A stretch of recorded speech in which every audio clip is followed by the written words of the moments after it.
Let me welcome you to the Smokebox. Windows up, couple in rotation. Hot boxed out about 3 or 4 faces. Welcome to another edition of the Smokebox for BREALTV. I am Dr. Green Thumb, aka Be Real, here with one of my good friends, Michael Rapaport, a man of many talents. We right in front of you, each and every one of you. Nice house. I didn't expect you to answer, but this is a fine place here. What are you, one of those entertainer guys? A man who, you are like the guy that they, like the guy they say, what's that fucking guy in the commercial? The guy who does everything. Not the most. I'm not the most interesting fucking man in the world. This guy is well versed in hip hop. Fucking dope actor, co-host a bunch of shows on sports and all kinds of shit, man. Like, you and I have so much in common, bro. Yeah. It's crazy. I'm glad to be here. Let's smoke up. All right. And I'm glad you're here. Motherfuckers were excited when they heard you were getting in the box, you know what I mean? And I gotta say, man, first off, for those who might not know, I mean, you did an excellent job on the Tribe Called Quest, Thank you. deal. That was awesome. I think it was a great look, and it gave fans a deeper understanding of the band, and rest in peace to Phife Dawg. Yeah, rest in peace to Phife Dawg, Tribe Called Quest. That was one of your De La Soul and Tribe Called Quest were like your two favorite bands, right? I mean, there were so many, man. It's hard to say favorites. I always loved Tribe. I mean, Tribe resonated with me.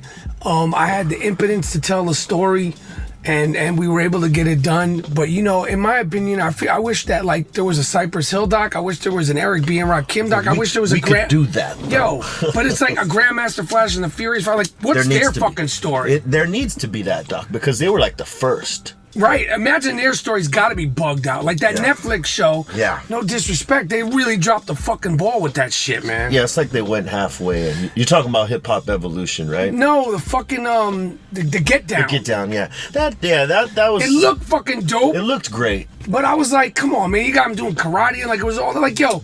You're talking about hip hop. This is the first time there's been a TV show about it. You need to come straight forward. Don't be trying to do no sensei, kung fu, fighting to the left shit. Give me the fucking story. Yeah. Grandmaster Flash, call him Grandmaster Flash, and call Cowboy, and all these subliminals. And I know it wasn't based on them, but like, yo, don't be.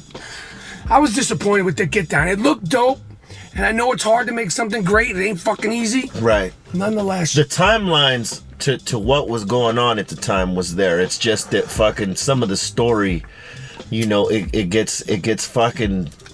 It kind of just gets distorted because, it ain't about any real characters. Right. You know what I mean? They have real characters in the fucking storyline. Right. Of course, there was Bambaataa, there was Grandmaster Flash, there was Kool Herc, and all their crews and shit like that. But, obviously it's based off the time rather than the actual crew that's representing the Get Down. It was like some Eddie and the Cruiser shit. It was like made up shit. Yes. Yo, you know what I want to talk to you about, Real? What you got?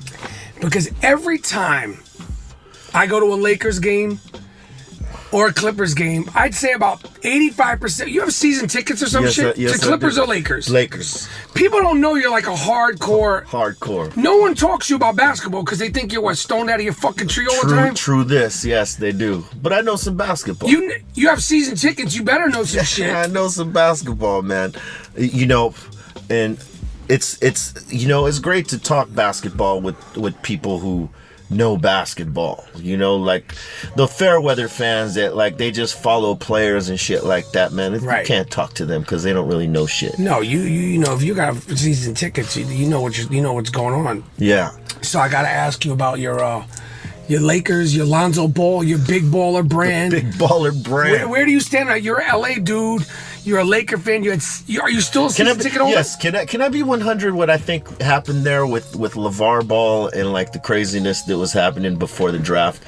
I think he tried to make it unappealing for the Celtics or any other team to try to steal that pick from the Lakers. No doubt. You know what I mean? I think it was a tactic because if you notice, everything, all the craziness has kind of calmed down and he's just been letting his boy show improve. Well, he's emerged a few times in the summertime, but he has stepped back. But he's but he stepped back, and I think it was a ploy to say, you know what, this player, he's special, he's dope, but he comes with too much luggage. Right. Baggage, sorry. He said he wasn't going to work out for the Celtics. Yeah. Well, yeah, and his father was saying, you know, he ain't playing for nobody but the Lakers. Right. So if you pick him, you're going to have to deal with the fact that father is going to make it complicated. And I think anyone who thought, you know, well, let's fuck the Lakers over and just take that pick and we'll trade him somewhere else. They were like, nah, I think it's too much. Yeah. Now that could be just the conspiracy theorist in me, but I got to tell you, man, the kid is special. You could tell by when they inbound the ball to him as a point guard. He's up. Yeah, he's looking forward. Yeah. He's not looking like right here in the immediate. Yeah. He's looking for the pass. It's true. Before he gets the ball. I agree. That shit like that Isaiah Thomas, Magic Johnson, I agree. Stockton used to do. Yeah, I totally agree. The way he looks at the floor, you don't even see what he's seeing, but I know what you mean. I think he's going to be good. I think that Magic, I'm happy he's fucking a pig and shit, that Magic is there. I'm a Knicks fan, but Magic is the right guy. He's a winner. Yes.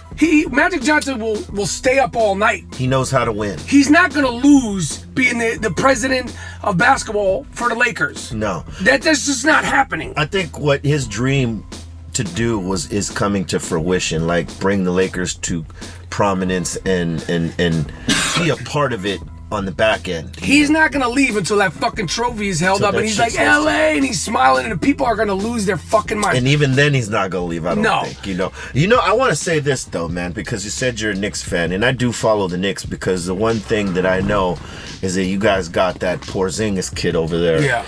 And I think he's a special dude. I think if they build around him, and you know, I think it's a great move that they're letting Carmelo go, because I always thought, who knows? I think it's a great move because He doesn't want to be there. He wants to be there, but he doesn't.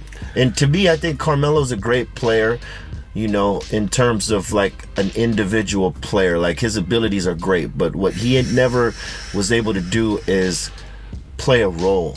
I agree. And sometimes great players have to play a role to get that ring wrapped around their finger. I agree. Because I think him and Lamar Odom had the same type of game, and Lamar Odom just embraced the fact that I could be a star somewhere else, but if I play this role with Kobe, you know, and that was Phil Jackson's greatness, was to convince him that if you play this role, you're gonna fucking have success. And you know, he played the role instead of wanting the ball all the time. Or I think that has something about his personality. Yeah. That it's a good thing. But I also think when you see where he wound up, Lamar Odom has never been a selfish basketball player. Never. Ever. And even in his prime, he was never like, I need to get my point. He was always a pass first dude. And that's, you know, passing is more of a mentality to me. I mean, obviously it's a skill set and you need to, you know, there's good passes and there's bad passes, but the fact that you're looking to pass says something about the person more than you're the actual. You're not selfish. Right. You know, and I think that's the thing about Carmelo, that he couldn't get past. He fucked up. Like, you know, like there's players that are great to create their own shot, but they can also pass the ball off and get the other guy a shot. And you know, if homie's skilled enough, he'll hit that shot, and that is making your other guys better. Right. You know what I mean? Right. But there's other guys who cannot have the shot created for him. Like, he's not an off the ball type of shooter. You know what I mean? Like he can't run to the spot, someone pop him the ball and him stop and shoot. He's got to create his own shot, and that's his Achilles heel. Because as great of a skill and talent as that is, if you're playing in a team schematic where you got to play a role where your point guard has to create the shot for you, that shit don't work. It's poison, and my man's been poisoned for the Knicks, unfortunately. All fucked up. And I know that, you know, hey, I love New York. It's my second home. Of course. And some Knicks fans are going to be like, how dare you, motherfucker. They take it personal. Like, you know, that's that fucking hate shaming, mad shaming. Like, you in sports, in music, in whatever, but sports I'm talking about particularly, you can't love a team without fucking hating a team. Right. Me as a Knicks fan, I know that the lineage of a Boston Celtics fan is to not like me, and fundamentally we're going to disagree. Right. And any red-faced Boston Celtic or New England Patriots fan will know, as a Giants and a Knicks fan, I don't like you. Right. I don't like your fucking face. I don't like your fucking coach. I don't like his sweatshirts. I don't like any of it. Right. And you should appreciate that about me. And because I appreciate it about you. I appreciate that the Patriots and the Boston Celtics fans, they want to fucking, if they could get their hands around Bucky Dent's fucking neck today. Yeah. What they would do to Bucky fucking Dent, and they're supposed to hate Bucky Dent because he fucked you Boston Red Sox fans right up the ass. Right. It was beautiful, and I watched it live. He hit it right over the fucking green monster, a fucking blooper, and it still hurts, you fuck. It still fucking hurts, doesn't it? That shattered dreams. Wrecked your whole fucking afternoon. That's sports works us up like that though, man. That's what I love about the shit. But back to the Knicks for a second. But I'm telling you, You trying to get me upset. If they build around Porzingis, I'm telling you, that kid is the business right there. You put some young players around him that can run and move the fucking ball around and make him the threat that he is, out of here. Knicks will be contenders for sure. I agree. Yo, let me ask you a question. Who is the most impressive? Well, you don't have to say one. Right. Who are your top 5 most impressive smokers that you forget? Let's even take it out of the Forget names. Forget names, right? Just like who, like you could say names, not names. Well, no, people want names. They don't want just like Doug, my man Doug, who handles my. No, yeah, I know what you mean. I'm saying, in terms of like big names, right? Shit like that, Yeah. or yeah. Okay, so. Let's see, who impressed me, man? Wiz Khalifa definitely. He could go hard body. He goes hard fucking body. Damn. Like when we did his smoke Young box. gun. Yeah, when we did his smoke box, he decided he wanted three of his boys back there. In here? Yes. Fuck. We had Rick Burner and I can't remember who the third Taylor gang. And they member were all was. smoking? We were all smoking. Wiz Fuck. was smoking 3 joints of his own. Like, he had them, lit one, then lit the other, then lit the other. And I had a big fat one, and in the box, we all smoke our own joints. We got this thing so smoky you couldn't see outside, and you couldn't see inside. Damn. And he hung, and that was He's impressive. skinny motherfucker, man. Yeah, young lungs, but man. Yeah, young. He's a young shooter. Yeah. So he impressed me. There was this chick that recently did it named Madzilla.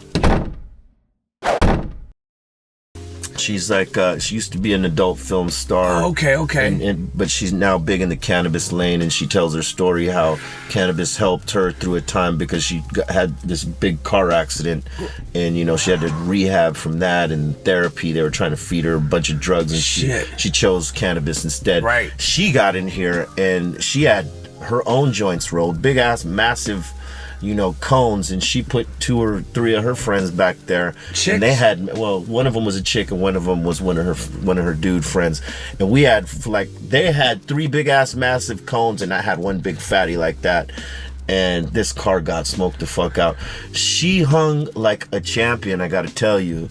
And that impressed the fuck out of me because most of the time when people get in here, we smoke regular sized joints, and some people want to get right the fuck out.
Let me welcome you to the smoke box. Windows up, couple in rotation. Hot boxed out about 3 or 4.